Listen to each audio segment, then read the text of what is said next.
So we know that diseases affect plants like they affect humans, but we actually don't understand how diseases in plants get transmitted from one plant to the other. There was evidence that rainfalls are correlated with outbreaks in the field, meaning that we see outbreaks spreading faster or appearing in fields after rainfalls, and we don't understand why. So in the past, what people have been doing is trying to correlate rainfalls with outbreaks and using the type of very large-scale mathematical models to describe spreading on fields, but nobody really looked closely at what happens at the leaf level.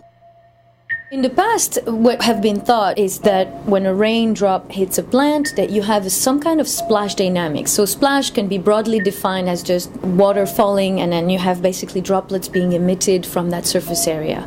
But actually, what we saw was that when a raindrop hits a leaf, the outcome of the creation of these droplets that can be emitted is very much dependent on the type of leaf you're looking at. And obviously, one can think of the surface properties as being important for that dynamics, but also the compliance and the mass of the leaf, so the inertia of the leaf, actually changes completely the outcome in terms of the droplet sizes that you will be emitting, their distribution in size, but also their range, how far they can go. And that determines then how the next plant can be infected.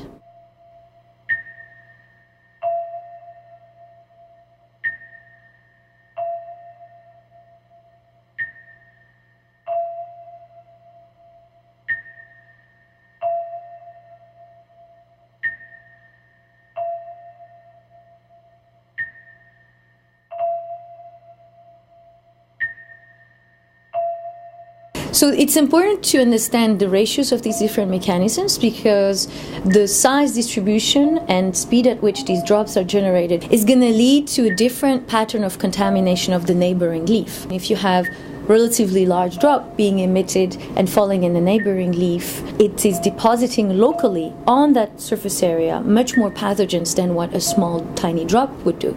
The other difference is that if you have a generation mechanism that produces much smaller droplets, they're more likely to evaporate very quickly and then be advected maybe to another field through winds, but also when they deposit then could contain less pathogens, so have to do a bit more work in order to infect the next leaf.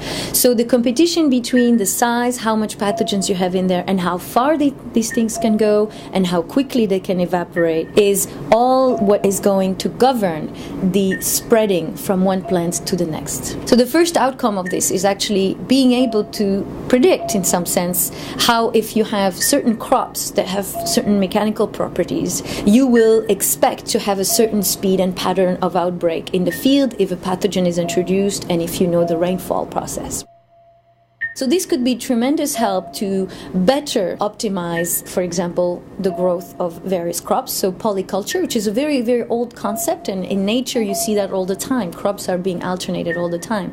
But giving us insight to how to do this in a smart way to optimize output in agriculture, but also minimize then outbreaks.